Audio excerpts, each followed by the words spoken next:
दोस्तों, इस मूवी में आप देखेंगे एक इंसान अपनी फैमिली को हॉस्पिटल लेकर जाता है, लेकिन हॉस्पिटल स्टाफ कहता है कि तुम यहाँ पर अपनी फैमिली को लेकर ही नहीं आए। फिर कैसे वो उसे उल्लू बनाने की कोशिश करते हैं और उसके दिमाग के साथ खेलते हैं। आप मूवी एंड तक देखना, उम्मीद है आपको पसंद आएगी।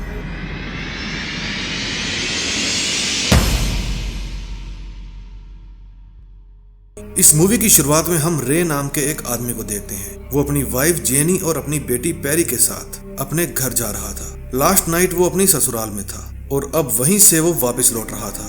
रास्ते में उसकी बेटी कहती है कि मुझे टॉयलेट जाना है। फिर रे एक गैस स्टेशन पर अपनी कार रोकता है। जेनी पेरी को टॉयलेट लेकर जाती है और अपने लिए एक कोल्ड ड्रिंक लाने के लिए कहती है। फिर रे खुद के लिए कॉफी और जेनी के लिए एक कोल्ड ड्रिंक लेकर आता है। जब सब लोग कार में बैठ जाते हैं तो पेरी कहती है कि मम्मी, मुझे मेरा मिरर वाला टॉय नहीं मिल रहा। जब मैं टॉयलेट गई थी तब वो मेरे पास ही था। फिर जेनी रे को कहती है, तुम कार के अंदर चेक करो और मैं टॉयलेट में देख कर आती हूँ। रे अपनी बेटी को कार से नीचे उतारता है और कार के अंदर खिलौना ढूंढने लगता है। उस समय पेरी को एक बैलून दिखता है और वो उसकी तरफ खींची चली जाती है। तभी वहाँ पर एक कुत्ता आ जाता है। पेरी अपने पापा को आवाज लगाती है। रे जब उस कुत्ते को भगाता है तो डरने के कारण पेरी नीचे गिर जाती है और उसे बचाते बचाते रे भी नीचे गिर जाता है। फिर रे उठता है लेकिन वो होश में नहीं होता।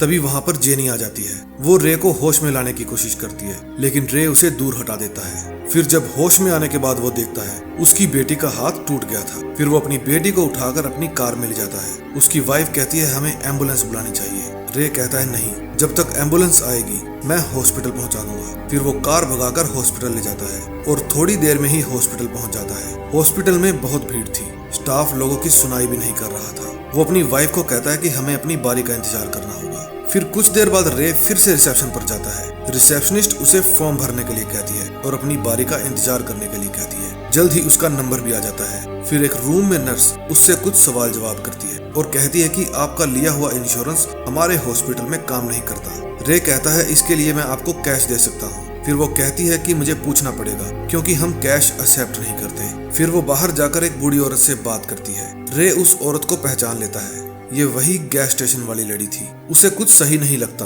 तभी नर्स आकर कहती है कि कैश में पेमेंट एक्सेप्ट हो जाएगी। फिर एक नर्स आकर पेरी को व्हील चेयर पर बिठा कर ले जाती है। उन्हें वहाँ पर एक बेड दिया जाता है और एक डॉक्टर आकर पेरी का इलाज शुरू कर देते हैं। फिर डॉक्टर रे और जेनी को साइड में चलने के लिए बोलता है। साइड में जाकर वो डॉक्टर कहता है हो सकता है कि इसके दिमाग के अंदर अंदरूनी चोट लगी हो। जेनी कहती है लेकिन ये तो बिल्कुल ठीक है, बस इसके हाथ में फ्रैक्चर है। डॉक्टर कहता है ऐसी चोटें बाहर से नहीं दिखाई देती, लेकिन कुछ समय बाद इसको दौरे पड़ने शुरू हो जाएंगे। फिर रे कहता है ओके, आप इसका इलाज शुरू करिए। फिर वहाँ पर एक कंपाउंडर आता है और कहता है कि हमें पेरी को नीचे लेकर जाना होगा ताकि हम इसके दिमाग का टेस्ट कर सकें। वो पेरी के लिए खिलौना भी लेकर आया था। रे और जेनी पेरी के पीछे पीछे जाने लगते हैं। तभी कंपाउंडर कहता है कि ये हॉस्पिटल का रिस्ट्रिक्टेड एरिया है, मैं सिर्फ किसी एक को ही साथ ले जा सकता हूँ। फिर जेनी कहती है कि मैं जाती हूँ और रे वहीं पर रुक जाता है। रे देख रहा होता है कि लिफ्ट कौन से फ्लोर पर जाती है। अगले सीन में हम देखते हैं रे सोकर जब उठता है शाम हो चुकी होती है। फिर वो रिसेप्शन पर जाकर पूछता है कि मेरी बेटी स्कैन के लिए नीचे गई थी, उसे और कितना समय लगेगा। रिसेप्शनिस्ट कहती है सर मेरे पास इसकी कोई जानकारी नहीं, आपको मॉर्निंग स्टाफ वालों ने अटेंड किया होगा, आप बैठ जाइए, हम आपको बुला लेंगे। फिर रे पूछता है कि मुझे डॉक्टर ब्रैथम से बात करनी है। वो बताती है कि वो तो घर जा चुके हैं, उनकी जगह पर जिस डॉक्टर की भी ड्यूटी होगी मैं उनको मैसेज दे देती हूँ। फिर वेटिंग हॉल में एक लेडी रे को कहती है कि मेरे हस्बैंड सुबह 6 बजे से अंदर गए हैं और शाम के 5 बजने वाले हैं, ये इंतजार तो मुझे पागल कर देगा। रे फिर से रिसेप्शन पर जाकर पूछता है क्या कोई जवाब आया।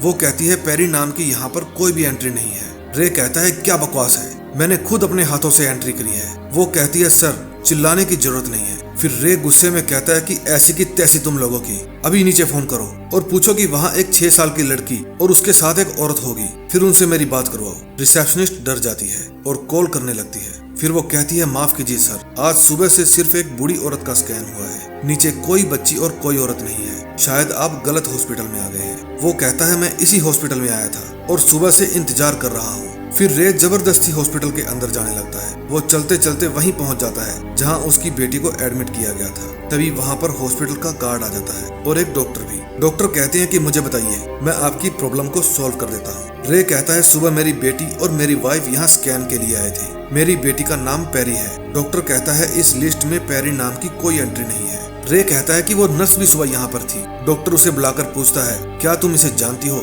नर्स कहती है, हाँ, ये सुबह आए थे, इनके सिर पर चोट लगी थी। डॉक्टर कहता है, ओह, तो ये दिमागी चोट का असर है। रे कहता है, ये झूठ बोल रही है। फिर वे रे को जबरदस्ती वहां से ले जाने लगते हैं और गार्ड उसकी आंख में पेपर स्प्रे डाल देता है और उसे एक बेहोशी का इंजेक्शन भी लगा दिया जाता है। फिर वे उसे ऊपर ले जाकर एक रूम में बंद कर देते हैं। रे वहां से निकलने की कोशिश करता है, लेकिन बेहोशी की दवा अब तक असर दिखाने लग गई थी। फिर वो वहां पर कोई ऐसी दवा ढूंढता है जिसके कारण उसे नींद ना आए। उसे वहां पर एक वैक्सीन दिख जाती है। फिर वो 2-3 वैक्सीन खुद को लगा लेता है। फिर उसमें एनर्जी आ जाती है और वो गेट खोलकर वहां से बाहर चला जाता है। दोस्तों, ये मूवी एंड तक जरूर देखना, आगे बहुत बड़ा ट्विस्ट आने वाला है। और मूवी अच्छी लग रही हो तो प्लीज सब्सक्राइब का बटन भी दबा दें। फिर वो एक रूम के अंदर उसी कंपाउंडर को देखता है जो उसकी बेटी को ले गया था, लेकिन अब उसने डॉक्टर की ड्रेस पहन रखी थी। लेकिन सिक्योरिटी गार्ड को अपनी तरफ आता देखकर रे वहां से भाग जाता है। भागता भागता वो हॉस्पिटल के पीछे के रास्ते से बाहर चला जाता है। सिक्योरिटी गार्ड वॉकी टॉकी पर अपने साथी को बताता है कि वो भाग गया है। फिर रे वहां पर एक पुलिस की गाड़ी देखता है और भागकर उसे रुकवा देता है।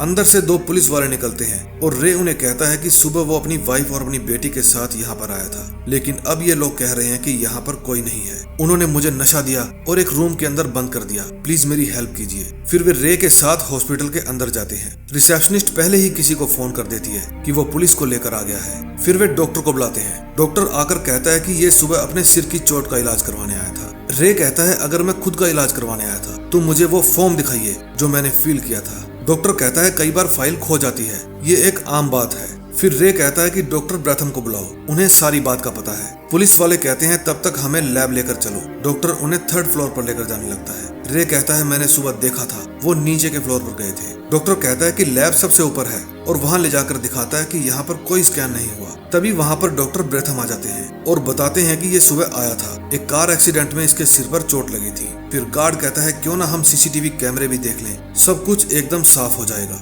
फिर वे सीसीटीवी चेक करने लगते हैं। उसमें सिर्फ रे के सीन ही थे, जहां पर जेनी और पैरी का कोई सीन नहीं था। उस वीडियो में कुछ ग्लिच भी आ रहे थे। पुलिस के पूछने पर वे बताते हैं कि हमारा कैमरा सिस्टम बहुत पुराना है, ग्लिच आना एक आम बात है। फिर वहां पर एक साइकेट्रिस्ट आती है और वो भी इस तरह के सवाल पूछती है जिनसे ये साबित हो जाए कि रे का दिमाग ठिकाने पर नहीं है। दरअसल ये सब मिलकर रे को दिमागी पेशेंट बनाना चाहते थे, एक ऐसा पेशेंट जो मनगढ़ंत कहानियां बनाता है। फिर वो साइकेट्रिस्ट पुलिस वालों को कहती है कि हमें गैस स्टेशन पर भी चलना चाहिए, शायद वहाँ कोई जानकारी मिल जाए। फिर वे गैस स्टेशन पर जाते हैं। वहाँ और भी पुलिस वाले आ जाते हैं, उनके साथ एक डॉग भी था। फिर वे पेरी का स्कार्फ उस डॉग को सुंघाते हैं और डॉग उसी जगह पर चला जाता है जहाँ पर वो गिरी थी।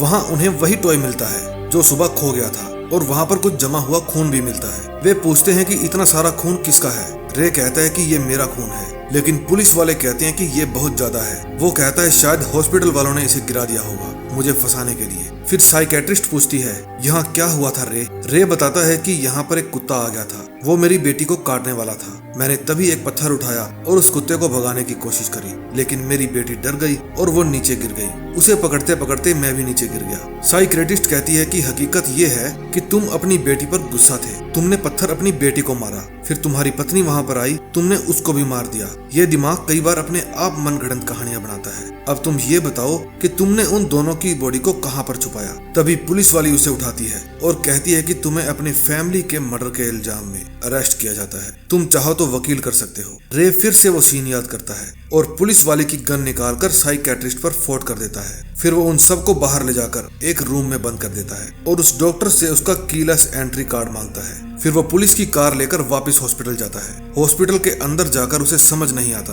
कि वो किस तरह जाकर अपनी फैमिली को ढूंढे। फिर वो वहाँ पर टंगी एक डॉक्टर की ड्रेस पहन लेता है। उसके बाद वो उसी लिफ्ट में जाता है, लेकिन वो लिफ्ट बिना की के चल नहीं सकती थी। तभी वहाँ पर वही सिक्योरिटी गार्ड आ जाता है। वो सिक्योरिटी गार्ड को लिफ्ट के अंदर खींच लेता है और उसके ऊपर गन फोड़ कर लेता है और उससे चाबियां मांगता है। वो गार्ड रे के साथ हाथापाई करने लगता है। हाथापाई में गन नीचे गिर जाती है और रे उस गार्ड का गला दबाकर बेहोश कर देता है। फिर वो अपनी गन उठाता है और चाबी की मदद से लिफ्ट के द्वारा सबसे नीचे वाले फ्लोर पर पहुंच जाता है। फिर उसे एक डस्टबिन में वही टॉय नजर आता है जो सुबह डॉक्टर ने उसकी बेटी को दिया था। दरअसल उस फ्लोर पर गैर कानूनी काम होते थे, वो भी इंसानी शारीरिक अंगों के। फिर वो एक रूम में जाकर देखता है, वहाँ 2 लोगों के शरीर के सारे स्पेयर पार्ट निकाल रखे थे। ये देखकर वो डर जाता है। फिर उसे विंडो में से सुबह वाली नर्स नजर आती है। फिर वो उसका पीछा करने लगता है। वो नर्स जिस रूम में जाती है उस रूम में उसे अपनी बेटी दिख जाती है। वो अपनी गन लेकर अंदर जाता है और कहता है कि कोई इसको नहीं छुएगा। फिर वो अपनी पत्नी को देखता है और उसे होश में लाने की कोशिश करता है। तभी एक नर्स होशियारी मारने की कोशिश करती है, लेकिन रे उसके ऊपर गोली चला देता है और वो गोली एक ऑक्सीजन पाइप पर जाकर लगती है। फिर वो अपनी फैमिली को जैसे ही बाहर ले जाने लगता है, एक डॉक्टर उसको पीछे से पकड़कर अंदर ले आता है। वे उसे बेहोशी का इंजेक्शन देने ही वाले थे। वो ऑपरेशन लाइट पर गोली चला देता है और वहाँ एक धमाका हो जाता है। फिर रे अपनी फैमिली को लेकर वहाँ से निकलने लगता है। तभी वहाँ पर एक कंपाउंडर आ जाता है और कहता है कि हम तुम्हें यहाँ से बाहर नहीं जाने दे सकते। फिर रे उसके पैर पर गोली मारता है और कहता है कि मैं फालतू बकवास सुनने के मूड में तो बिल्कुल भी नहीं हूँ। फिर वो जेनी और पैरी को कार में बिठाता है और वहाँ से चला जाता है। अब वहाँ पर पुलिस भी आ गई थी, लेकिन रे को किसी पर विश्वास नहीं था और वो अपने घर की तरफ जाने लगता है। रास्ते में उसकी बेटी कहती है कि पापा मेरा हाथ अब भी दुख रहा है। वो कहता है मैं तुम्हें गाना सुनाता हूँ, तुम्हारा मन बहल जाएगा। फिर रे गाना गाने लगता है और हमें बैक व्यू मिरर में दिखाया जाता है कि रे वहाँ से किसी और की बॉडी को उठा लाया था। दरअसल हुआ यूं था, गैस स्टेशन पर उसकी बेटी गिरकर मर गई थी और जब उसने अपनी वाइफ को धक्का दिया तो उसका भी काम तमाम हो गया था। फिर उसने उन दोनों की बॉडी को उठाकर कार की डिग्गी में रख दिया था और उन दोनों की बॉडी अभी भी कार की डिग्गी में ही पड़ी थी, लेकिन उसका दिमाग ये मानने को तैयार ही नहीं था कि वे दोनों मर गई हैं। दरअसल हॉस्पिटल में वो अपनी वाइफ और बेटी को लेकर ही नहीं गया था, सब उसके दिमाग का वहम था। हॉस्पिटल में डॉक्टर्स ने जो कुछ भी बताया वो सब सच था, लेकिन रे अभी भी इसी वहम में जी रहा था कि उसकी फैमिली कार में बिल्कुल सही सलामत बैठी है। तो दोस्तों कैसी लगी आपको ये मूवी, कमेंट में जरूर बताना। और आपको मेरी एक्सप्लेनेशन अच्छी लगी हो तो प्लीज सब्सक्राइब भी कर देना। मैं मिलूंगा आपको एक और नई धमाकेदार मूवी के साथ, तब तक के लिए बाय बाय।